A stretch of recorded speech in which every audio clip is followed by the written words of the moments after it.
Halo teman-teman semua, kembali lagi bersama Natal Investment di sini.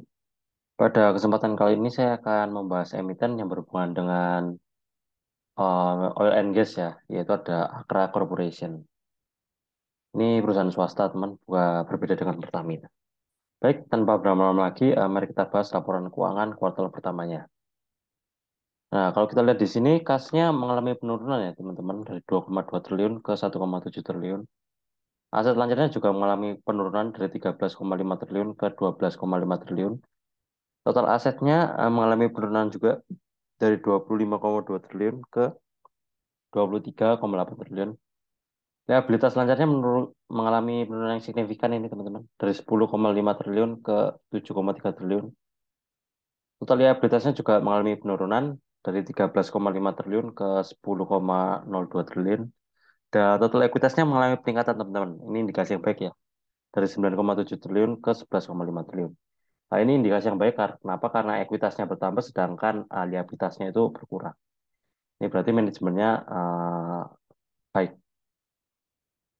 Saya juga memprediksikan berapa total ekuitas yang akan didapatkan Akra di akhir tahun nanti menggunakan data peningkatan ekuitas dari kuartal pertama ke kuartal 4 di tahun-tahun sebelumnya. Nah, kalau kita lihat di tahun 2022 ini kan peningkatannya 12%, 2021 3%, dan 2020 2,5%.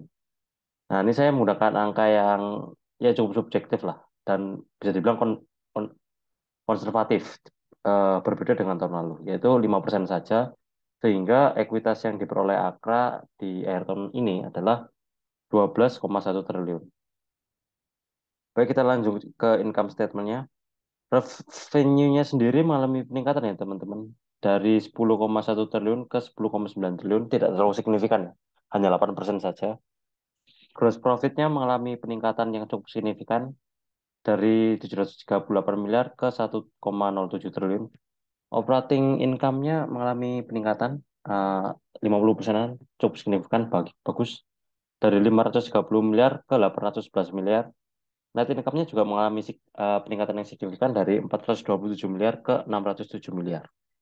Nah, ini saya juga memprediksikan berapa net income yang akan didapatkan oleh Akra di akhir tahun nanti menggunakan data persentase peningkatan dari kuartal pertama ke kuartal 4 di tahun sebelum-sebelumnya. Kalau kita lihat di 2022 kan 460%, di tahun 2021 264%, dan di tahun 2020 300% ya. Di sini saya menggunakan angka yang cukup konservatif, cuma 250% saja. Sehingga net income yang didapatkan Akra itu 2,1 triliun. Nah, ini subjektif ya teman-teman, tidak bisa dibilang akurat atau mendekati akurat, hanya subjektif saja. Tapi menurun ya teman-teman, jadi 11 -11%. Nah, jika laba tahun ini disetahunkan menjadi 2,4 triliun. Oke. Nah, kalau di sini lihat teman-teman bisa lihat peningkatan revenue-nya itu hanya 8%. Tetapi kenapa peningkatan gross profit hingga net income itu bisa di atas 20%? Nah, ini menunjukkan bahwa manajemen Akra ini dapat mengefisiensi biaya-biaya yang dapat mengikis marginnya seperti itu. Jadi ini kepintaran dari manajemen juga sih, menurut saya, analisa saya seperti itu. Oke, dari cash flow-nya kita lihat ya, pelanggannya, cash flow pelanggan operationnya itu 11 triliun, hampir sama lah, hampir linear dengan pendapatannya. Jadi cash flow operationnya itu mayoritas didapatkan dengan transaksi bersama customer ya, bagus ini teman-teman. Operasinya tapi minus teman-teman, minus 2,2 triliun. Investingnya, maaf, minus 113 miliar, dan pendanaannya minus 120 miliar. Untuk investasi dan pendanaan ini bagus ya teman-teman. Minus menunjukkan bahwa kalau investasinya minus berarti niat manajemen untuk melakukan ekspansi bisnis atau melakukan inovasi-inovasi bisnis itu ada lah. Kalau pendanaannya minus itu menunjukkan bahwa manajemen itu lebih banyak membayar utangnya daripada menambah utang. Itu lebih bagus. Nah, tapi yang menjadi perhatian di sini 2 tahun, 4 tahun terakhir di selama 3 tahun itu ada operation cash flow-nya itu minus teman-teman. Nah, ini indikasi yang kurang baik ya. Mungkin bisa dari biaya angkutnya, logistiknya yang mahal, Nah, seperti Pegas kemarin kan juga lumayan lumayan bermasalah di bagian beban-bebannya kan. Ya mungkin kan bisnis oil and gas ini memakan beban yang terlalu banyak dan harga pokoknya juga mahal juga. Itu juga bisa, teman-teman. Oke, kita lanjut ke rasionya. Book value-nya meningkat ya, 575. PBV-nya meningkat 2,69. Revenue per share-nya 545. IPS-nya 30. IPS tahunannya jika menggunakan estimasi peningkatan yang 250% itu, yang 2,1 triliun di akhir tahun nanti, IPS-nya itu 105. Oke, gross profit-nya 9%, operating profit-nya 7%, dan net profit-nya 5%. Menurut saya masih kurang ya. Untuk perusahaan yang bagus, menurut saya sendiri, gross profit-nya itu kalau bisa di atas 15% itu menurut saya sudah bagus. ROE-nya sendiri 5% ini bisa dibilang bagus ya. Jika misalnya kita setahunkan dikali 4 itu sudah sekitar 20,8% lah. Ya, which is good ya teman-teman.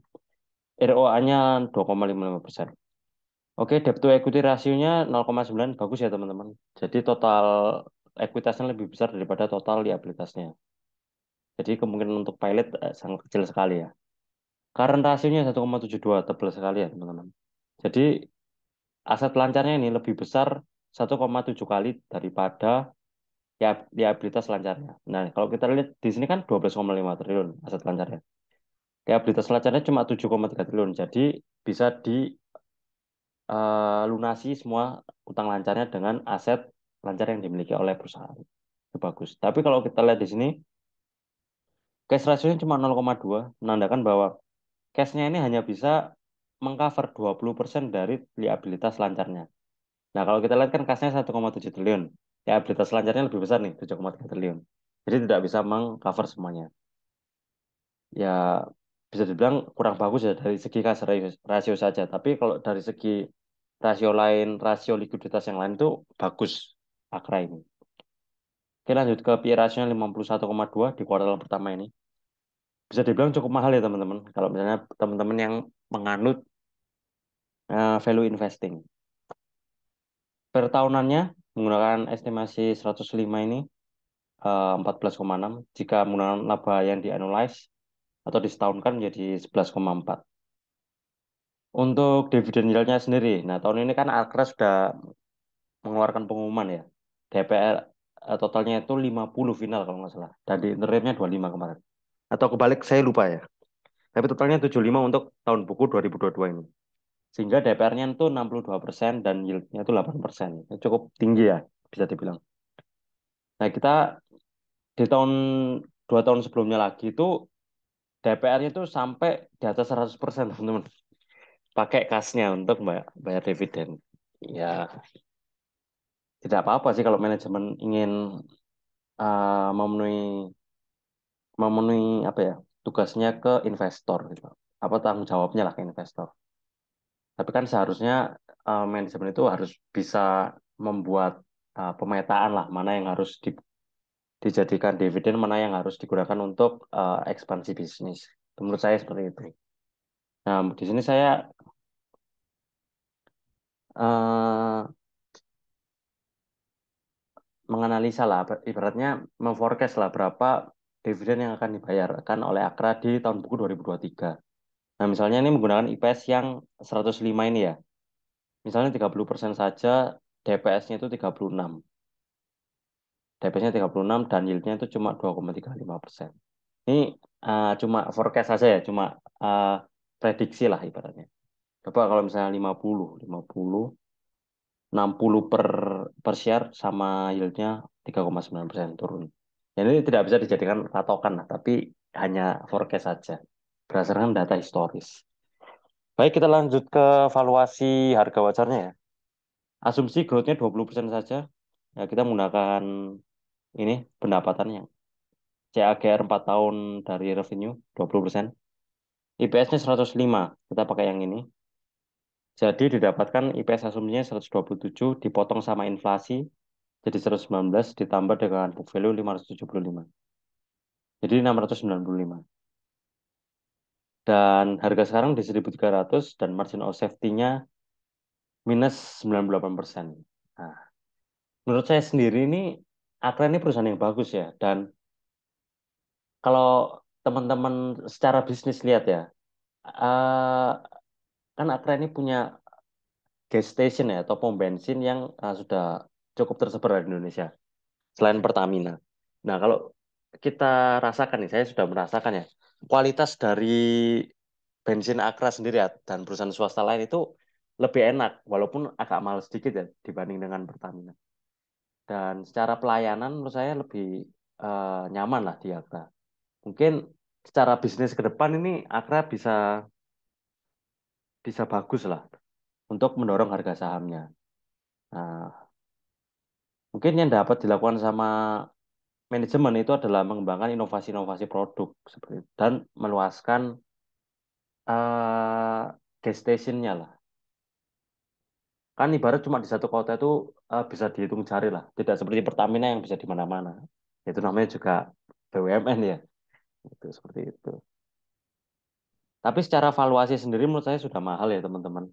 Jadi kalau misalnya teman-teman mau menabung Akra, ya kita tunggu sampai margin of safety-nya itu di positif, dianggap positif. Nah ini kan berdasarkan data kuartal pertama saja. Bisa saja nanti di kuartal 2 atau 3 itu eh, kinerjanya melonjak sehingga forecast-nya ini akan berubah lagi. Prediksi harga wajarnya bisa berubah lagi. Seperti itu. Dari segi efisiensi sudah bagus dari Akra ya. Eh, Gross profit-nya 30% ya peningkatannya. Padahal peningkatan pendapatannya cuma 8%. Itu. Baik, mungkin segitu aja ya pembahasan terkait emiten Akra. Jika teman-teman ada pendapat, kritik dan saran, tulis saja komen section. Dan jika ada emiten yang menurut teman-teman menarik nih, tulis saja komen section. Nanti kalau sempat saya akan bahas. Dan jangan lupa untuk like, comment, and subscribe. Terima kasih.